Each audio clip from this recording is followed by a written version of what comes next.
Hi, I was tagged by Social Democracy for the win to basically discuss a horror story from my school days. Now this begins back in, I think it was 1985 or so, and back to my Italian class. Now I went to a Catholic school, and most of the kids in that Catholic school were from an Italian background. And this being the case in the early 80s, most of those were had immigrant parents, and therefore they spoke Italian at home.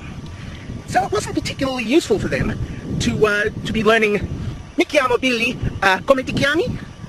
And so they got sort of bored. And when a 14-year-old boy gets bored, you know what happens. Chalk was thrown, apples were thrown, compasses were thrown. Well, I threw the compass. Anyway, so our poor old long-suffering teacher, Mr.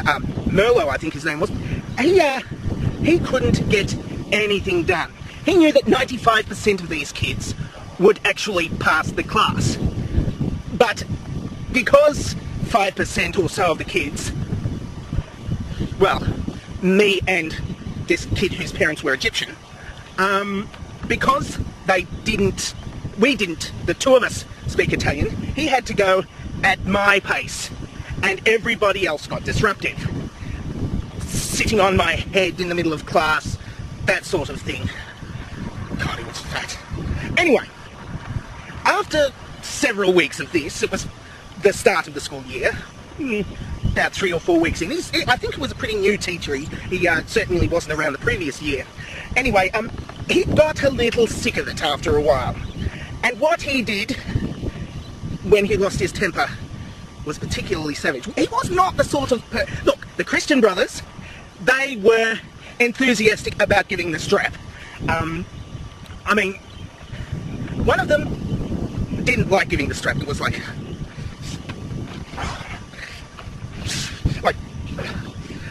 But the other... It was the time when the Christian brothers were sort of dying out, and this one was 86, and he enjoyed giving the strap. It was like, "You're getting the strap!" And then he was like, "Stick to the best!" Oh, it was good for him!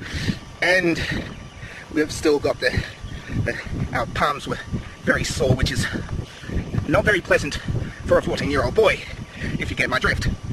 Anyway, what happened was, Mr. Merlo, our Italian teacher, he had a very, very vicious new kind of nasty punishment for us. 20 lines!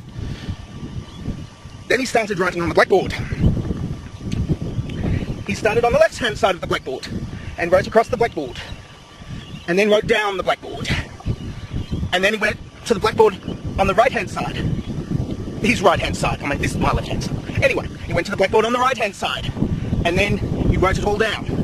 And then, in the middle of the blackboard, was a folding, it was sort of like a door, so you could write stuff on the blackboard and refer to it later. So he opened the blackboard, he made sure everybody had written down the left side of the blackboard, and then he opened the blackboard and started writing inside the blackboard. And then he got a whiteboard marker, because inside the door thing there was a bit of whiteboard, and then he wrote on the whiteboard part. And then there was a blackboard part underneath that, and he wrote on the blackboard part, and then inside the actual door there was another there was another blackboard part, this with little grids on it, but he ignored the grids and kept on writing on that. Anyway, each of those lines ended up being 1.5 pages long. So, 1.5 times 20 is... He took us from math class too.